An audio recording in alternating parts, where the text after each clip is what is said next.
I came across an article that covered a broader subject than I expected. Honestly, it started with a comment asking if animal babies have a survival plan if their parents die. Surprisingly, some do. Nature has equipped some animal babies with survival skills, while others are on their own. Take a newborn octopus, for example. From the start, it's a struggle for it, being so tiny, defenseless, and immediately alone without any guidance from parents. The ocean is packed with predators, all ready to eat the little octopus given any chance. Fortunately, this little creature has a basic survival plan. If you're just a newly hatched octopus, what do you do first to survive? Naturally, finding shelter is essential, which is exactly what many newborn octopuses do. Some disguise themselves by attaching sand grains to their skin, creating camouflage, and then start hunting prey. Even prey that can be much larger, depending on the species. Some octopuses begin life as tiny specks drifting at the ocean surface, mingling with plankton and extremely vulnerable. Nearly every other creature is larger, making them easy prey for even the smallest fish. In this stage, they're called paralarvae. It's astonishing they survive at all, considering they hatch from eggs the size of a pinky nail. But nature has equipped these animals to survive on their own from the beginning, with fully formed eyes, small beaks, suction-cupped arms, and the ability to change color right from birth. Some even begin this ability while still in the egg. Yet, that's not all.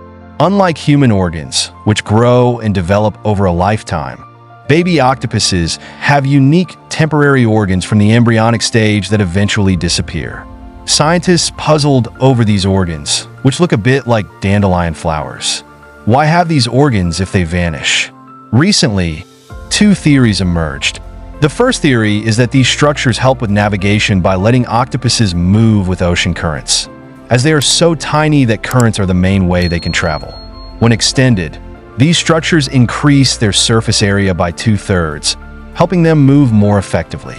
The second theory is that these structures help scatter light, blurring the outlines of the baby octopus and confusing predators. Interestingly, these structures don't appear in octopuses that live deep on the ocean floor. The deep sea is so dark that camouflage isn't even necessary for survival. For a young octopus, just finding shelter or using those temporary umbrellas isn't enough. Octopuses grow incredibly fast, possibly due to their short lifespan, efficiently converting food into body mass and gaining about 5% in weight each day. By the time they die, an octopus's body will weigh around 1/3 of the total food it consumed. On average, a common octopus lives only 3 to 5 years, so there's no time to waste. They are born fully ready for an independent life. If they had to slowly develop things like claws or spines, they wouldn't survive. And reproduction is crucial. They reproduce once and then die. Males die a few months after mating, while females guard their eggs until they hatch, at which point she dies too, leaving the offspring alone to survive in huge numbers. A female common octopus can lay up to 500,000 eggs, but only 1 or 2 might survive to adulthood, which still counts as a success because her genes are passed on. The female's death comes after she's spent her last days guarding the eggs, hidden away in a secure place, not leaving them for any reason. She continuously protects them, supplying oxygen and fulfilling her maternal duty until she's completely worn out. Her final days are grim. Weakened and pale, she starts thrashing against nearby objects, injuring herself, and even biting off the ends of her own tentacles before dying, just as her young are hatching, and the cycle of survival begins anew. Speaking of creepy things, let's talk about spiders. About 6% of people around the world have arachnophobia, while many others simply feel uneasy around spiders. If that includes you, brace yourself. Spiders lay eggs inside an egg sac where the spiderlings develop. After they hatch, they stay in the sac until their first molt. Then they make a small exit hole using their fangs and emerge. Initially, they stick close together and survive on what's left inside the egg sac. Now, imagine being one of those tiny spiders. Once you've finished everything in the egg sac, it's time to search for food elsewhere. So, you spin a thread and float away. This technique actually works. Tiny spiderlings will climb onto a branch, fence post, or other high spot, extend their spinnerets, the organs that produce silk, and let the wind pull silk threads out. Because they're so small and light, the wind carries them, and their threads across distances, sometimes just a few feet, other times miles away. In this way, young spiders become travelers very early in life. Reaching a new place marks the start of a new phase, approaching adulthood. As they grow, they molt, shedding their old skin for a fresh, larger one that starts soft but hardens for protection. This molting process is similar to what crabs do. Growing spiders molt repeatedly. For instance, tarantulas might molt over 20 times before they reach full size. Male spiders mature faster, reaching reproductive age about twice as quickly as females. This makes sense, as females, being larger, need more time to develop for laying eggs. Some spider species, however, have even more complex lives. The social species Stegotophus demicola from South Africa, for instance, lives in large family groups, sharing nests and cooperating in childcare. Only around 40% of the females in the colony reproduce, as they mature more slowly than males. The remaining females, known as virgin females, assist in caring for their sister's offspring. When eggs hatch, both the mother and the virgin females produce a nutritious fluid to feed the spiderlings through their mouths. This seems fairly normal until the mother's body begins to liquefy. She exhausts nearly all of her body's resources, and eventually, the offspring climb onto her and begin to consume her alive. This communal behavior, along with the limited reproduction rate, means that these spiders interbreed often, with siblings mating with one another, as they don't prioritize genetic diversity.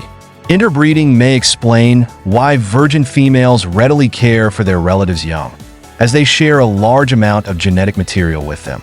Other spider species, like Amorobius ferox, also practice delayed maternal sacrifice. After spiderlings hatch, the mother lays a batch of unfertilized trophic eggs, which serve as an initial food source for her offspring. When these eggs are gone, a process called matriphagy begins. The mother interacts with her young by sending signals through the web, using taps and jumps to communicate. Spiderlings gather around their mother, and a few brave ones climb onto her back to start feeding. The mother responds by tapping and jumping more frequently, attempting to drive them away, but the spiderlings persist, trying to climb back on her. When the mother is ready, she presses her body closer to them, allowing the young to feed on her insides, essentially surrendering herself to be consumed. The spiderlings inject venom, which brings about a swift end to her life, and her body stays preserved for weeks as a nutritional reserve. It's a rather grim cycle to process, but studies show that a mother spider's behavior is crucial in this process, not only providing sustenance, but also awakening predatory instincts in her young. By consuming her, the spiderlings receive an early lesson in survival, which will help them throughout their lives. But that's not the only advantage of this unique upbringing. This process, called matriphagy, gives spiderlings an early growth boost. They end up with greater body mass and longer abdomens than those who don't engage in this behavior. Their molting process speeds up, so they grow at faster rates and with higher resilience. After hatching, the first thing it does is explore its surroundings, figuring out how to use its limbs. If the rain has softened the ground, the baby chameleon can easily dig its way to the surface, where fresh food is abundant. For its first meal, a spider web with a few insects will do nicely. With no guidance from parents, the newborn chameleon is already equipped to hunt instinctively, precisely striking with its tongue to catch prey.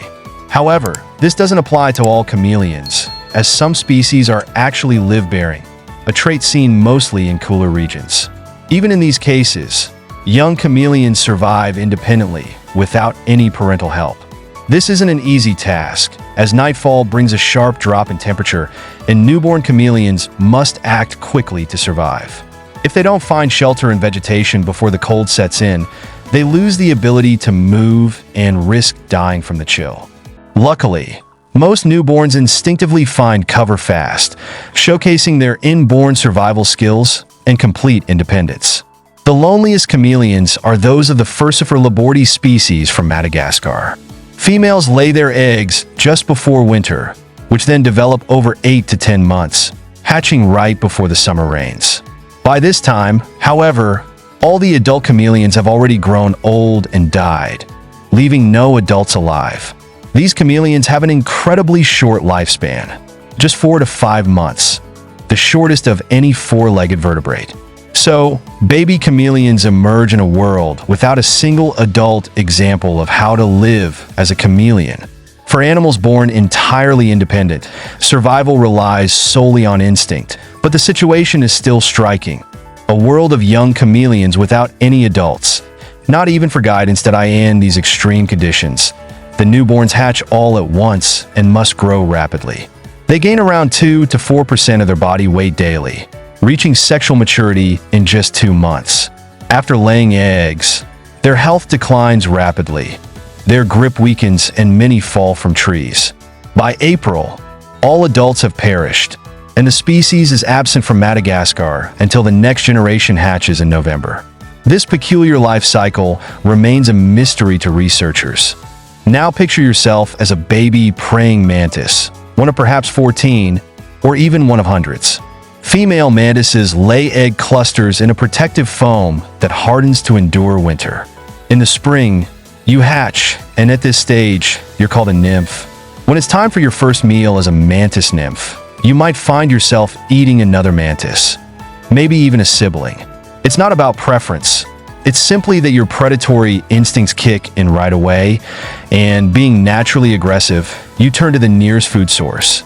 Since mantis nymphs don't immediately disperse after hatching, they often end up preying on one another. After a few weeks, nymphs grow enough to start hunting small, soft-bodied insects. They still lack wings at this stage, but that doesn't stop them from becoming skilled hunters. Gradually, through metamorphosis, they mature, shedding their exoskeleton multiple times as they grow into adult mantises, completing the life cycle. Now, let's imagine life as a baby shark. As a newborn lemon shark, you're born in the shallow waters of a mangrove forest or lagoon, and your mother heads straight back to the open ocean, leaving you to fend for yourself. You're on your own, but you can hide among the mangrove roots, safe from larger predators.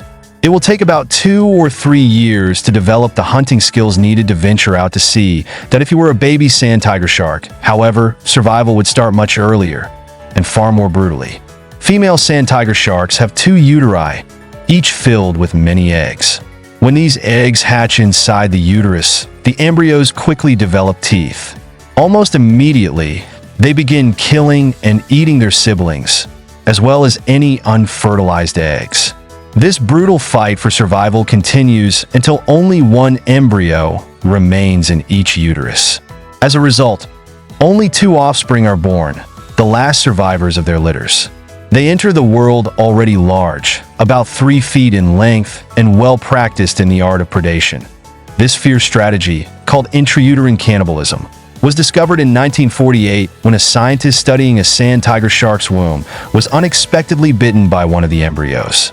Other shark species, such as great whites and basking sharks, also exhibit similar behavior. Interestingly, basking sharks grow up to feed on plankton, which makes this early cannibalistic behavior all the more surprising. Some sharks consume only unfertilized eggs, but the sand tiger shark stands alone as the only species known to consume other embryos in the womb to avoid becoming a meal themselves.